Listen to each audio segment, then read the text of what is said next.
स एव धन्य आत्मज्ञः सर्वभावेषु यः समः पश्यन् शृण्वन् स्पर्शन् जिघ्रन् अश्नन् निस्तर्श मानसः। नमस्कार मित्रों। ये जो श्लोक है ये अष्टावक्र गीता के 18वें अध्याय का 65वां श्लोक है, जिसे हम आज गहराई से समझेंगे। तो आइए सबसे पहले इसके अर्थ को समझते हैं। तो जो श्लोक है वो कहता है, स एव धन्य आत्मज्ञः, अर्थात वह ही धन्य आत्मज्ञ है।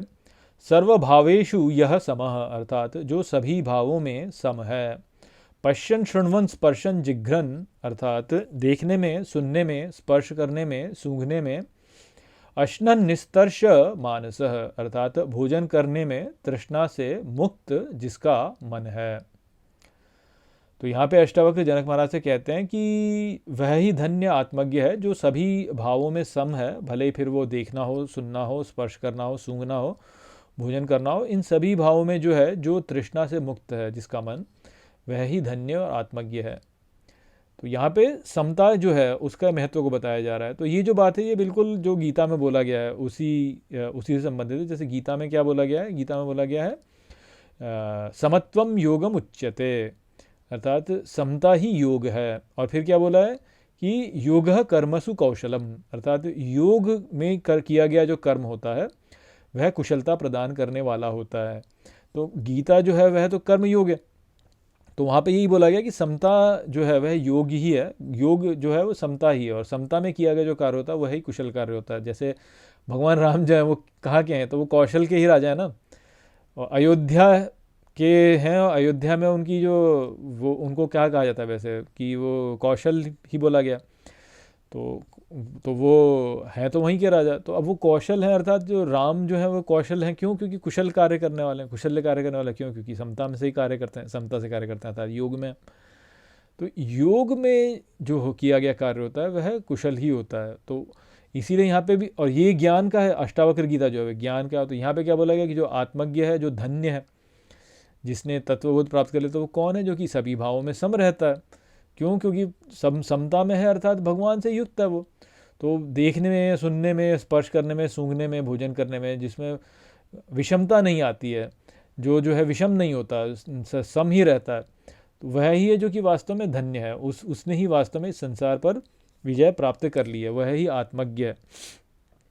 तो ये समता जो है इसका बहुत बड़ा महत्व है। और आप देखिए कि हमारे साथ में क्या होता है, सभी लोगों के साथ में क्या होता है। मान लीजिए कि आप कहीं जा रहे हैं, आपका जो है आप ड्राइव कर रहे हैं मान लीजिए, और किसी ने जो है आपका रास्ता काट दिया, तो फिर आपको गुस्सा आता है कि अबे ये ऐसे क्यों कर रहा है। या मान लीजिए कि आपने जो है आपने ये सोचा कि यार, मान लीजिए आपके हाथ पे जो है कुछ चिपका हुआ था और आपने उसको उतारना चाहा, अब वो उतर नहीं रहा। एक बार प्रयास किया नहीं उतरा, दूसरी बार प्रयास किया नहीं उतरा, तीसरी बार गुस्से में फिर आप कुछ करेंगे ना, ऐसे ही करके फेंक के कुछ कर देंगे। या आपने मान लीजिए किसी से कुछ कहा और सामने वाले को समझ में नहीं आया, तो आपने दूसरी बार बोला, उसको फिर समझ में नहीं आया, फिर आपने तीसरी बार चिढ़ के बोलेंगे अरे ऐसे। तो ये जो हम करते हैं ये क्या है? ये विषमता ही है ना हमारी, हम सम नहीं रह पाते। तो जब हम ऐसे कार्य करते हैं तो हमारे कार्य फिर ठीक नहीं होते। तो राग और द्वेष में जो किया गया कार्य होता है वह कार्य उत्तम नहीं होता है, वो कुशल कार्य नहीं होता है। कि मान लीजिए कि आपको कुछ सीखना है, अब आप जो है सीखने में जो है आप नहीं सीख पा रहे, तो फिर क्रोध में करेंगे तो वो बात उसमें बिगड़ती ही है, बात बिगड़ जाती है उसमें। और ऐसे ही देखिए आप जितनी भी दुर्घटनाएं होती हैं हमारे साथ में, वो इसी कारण से होती हैं, क्योंकि इस प्रकार का ही कुछ भाव जो होता है वो हमारे साथ में आ जाता है। या तो क्रोध हो जाएगा या लोभ हो जाएगा। अब आप सोचिए कि कितने लोग लोभ के द्वारा जो है हमको मूर्ख बनाते हैं। सेल्स में देखिए कि कोई चीज़ कोई बेचना चाहे तो ये बोलेंगे कि भाई हाँ ये जो है ये ओनली 2 लेफ्ट इन स्टॉक करके, या ओनली 1 लेफ्ट इन स्टॉक, कि जल्दी खरीदो नहीं तो जो है ये चला जाएगा। तो भय उत्पन्न किया, लोभ उत्पन्न किया। अब इन भय लोभ से उत्पन्न होकर के व्यक्ति जो है ऐसे कार्य करता है। या कई बार जैसे आप देखिए कि लोग रियल स्टेट में ही है, रियल स्टेट इन्वेस्टमेंट हो गया, इन्वेस्टमेंट की प्रक्रिया होगी, तो पहली बार जो है व्यक्ति ने कुछ किया, उसको कुछ मिल गया, तो अगली बार सोचता है कि अब लोभ उत्पन्न हो गया ना कि हाँ मैंने ये प्रॉपर्टी की, अब इसमें मैंने इतने पैसे बनाए, तो अब मैं दूसरी प्रॉपर्टी खरीदूंगा तो उससे और पैसे बनाऊंगा, फिर तीसरी प्रॉपर्टी खरीदूंगा उससे और पैसे बनाऊंगा। तो लोभ उत्पन्न हो गया, तो एक बार करा, 2 बार किया, तीसरी बार हो सकता है कि नुकसान हो जाए व्यक्ति का। या जैसे आप देखिए कि जो जुआरी होता है, तो जुआरी होता है, ये जैसे मान लीजिए जैसे यूएस में लास वेगस है, लास वेगस में इतने सारे जुआ घर हैं। तो उन जुआ घरों में क्या होता है, वो यही होता है वहाँ पे कि आप जाते हैं, आप पहली बार कुछ करते हैं तो आपको थोड़ा सा धन, मान लीजिए आपने $5 लगाए, $5 के मान लीजिए आपके $15 हो गए, तब आपके अंदर लोभ उत्पन्न हो गया कि हाँ भाई मैं तो $15 हो गए, तो फिर आप लगाते जाते हो और एंड में क्या होता है, आप अंत में ये होता है कि आप खोते जाते हो। तो जितना आपने प्राप्त किया उससे अधिक आप खो देते हो अंत में। तो जुए में हर कोई हारता ही है वास्तव में। क्यों हारता है? क्योंकि लोभ के द्वारा किया गया कार्य होता है। लोभ से किया हुआ कार्य तो ऐसे ही, या घृणा से किया जाए कार्य, या द्वेष में किया जाए जो कार्य होता है, वह कार्य जो होता है वो कभी भी श्रेष्ठ नहीं होता। उसका जो परिणाम होगा वो परिणाम कभी भी श्रेष्ठ नहीं होगा। उसका परिणाम सदा जो है उसका विनाशकारी ही होगा। लोभ से यदि आप कार्य करेंगे, हो सकता है कि आरंभ में आपको लाभ हो जाए, परंतु अंततः जो अवस्था होगी उसमें आपको हानि ही होगी, हानि ही होगी। जैसे मान लीजिए कि आपने कोई घर, आपने किसी में इन्वेस्ट किया और आपको उसमें कुछ लाभ हो गया। अब मान लीजिए कि उसमें लाभ तो आपने हो गया तो आपको लोभ लगा, आपने और डाल दिया। अब उसमें आपको और लाभ हो गया तो आपको लोभ लगा, आपने और डाल दिया।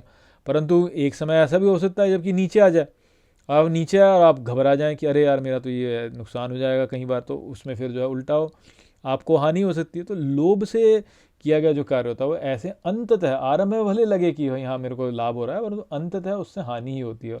और हानि तो होगी ही ना। मान लीजिए आपने जीवन में खूब इन्वेस्ट करके बहुत सारा पैसा बना भी लिया, परंतु अंततः क्या हुआ, अंततः आप मर गए तो मर गए, तो वो पैसा तो वहीं का वहीं रह गया, धरा का धरा ही रह गया। और आप जो है बस अब आपका जो है उस धन में जो है आपका वो लगा, मन लगा रहेगा, तो फिर आपकी दुर्गति ही होगी ना। उसमें तृष्णा रहेगी, मरते समय लगेगा अरे यार इतना धन मेरा पड़ा है, मैं तो उसको भोग ही नहीं पाया, मैं तो भोग ही नहीं पाया।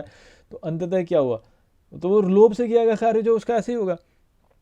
ऐसी घृणा से किया हुआ जो कार्य है, क्रोध में किया गया कार्य, वो भी ऐसे ही होता है, उसका अंततः परिणाम ही होगा। क्रोध आपको थोड़ी सी शक्ति आरंभ में प्रदान कर देगा, परंतु जो आपका स्वभाव बिगड़ा वो क्या, अब क्रोध करने का स्वभाव हो गया, क्रोध करने का स्वभाव हो गया तो वो बिगड़ता ही जाएगा, बिगड़ता ही जाएगा, बिगड़ता ही जाएगा उससे, तो अंततः हानि ही हो रही है व्यक्ति की। तो इसलिए समता में किया गया जो कार्य होता है वह ही है जो कि श्रेष्ठ होता है, जो कि श्रेष्ठ फल प्रदान करने वाला होता है। क्रोध और लोभ और इनसे किए हुए जो कार्य होते हैं ये तो नर्क का द्वार ही है। जैसे कि भगवान ने गीता में भी बोला है कि क्या, नरकस्य त्रिविधम द्वारम, नरक के 3 द्वार होते हैं। तो वो क्या है, काम, क्रोध और लोभ। तो ये जो है ये राग और द्वेष उत्पन्न करने वाले होते हैं। इनसे जो है कभी भी श्रेष्ठ फल उत्पन्न नहीं होता है, इनसे दुर्गति ही होती है। दिख भले ऐसा जाए कि हाँ भाई इसने क्रोध कर दिया तो इसका बात बन गई। जैसे कहते हैं ना कि ऑफिस में कि यार काम तो करवाना ही पड़ता है, क्रोध तो करना ही पड़ता है, तो ठीक है आप कर लीजिए क्रोध और काम करवा लीजिए, परंतु आपका जो स्वभाव बिगड़ रहा है फिर उसका आपको परिणाम देना पड़ेगा। जब आप रिटायर होंगे तब भी आपका स्वभाव ऐसा ही हो जाएगा क्रोध वाला ही, क्रोधी वाला स्वभाव हो जाएगा।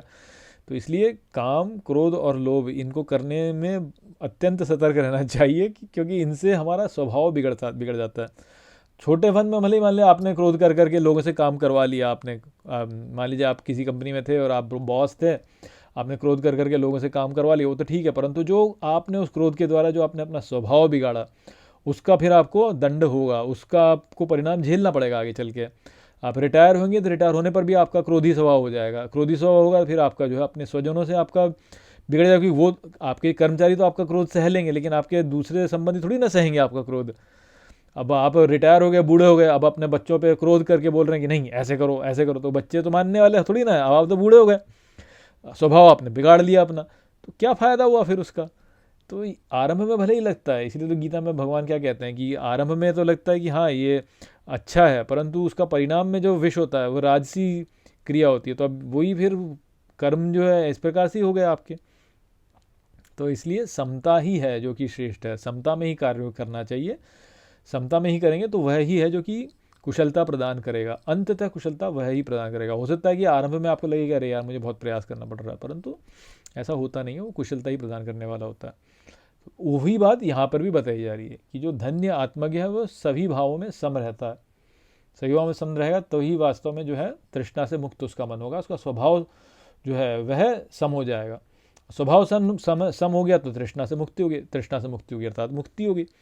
तो वो वाली बात थी। आशा करता हूँ कि ये श्लोक आपको ठीक प्रकार समझ में आ गया होगा। चलिए इसी के साथ इस वीडियो को हम यहीं पे समाप्त करते हैं। नमस्ते।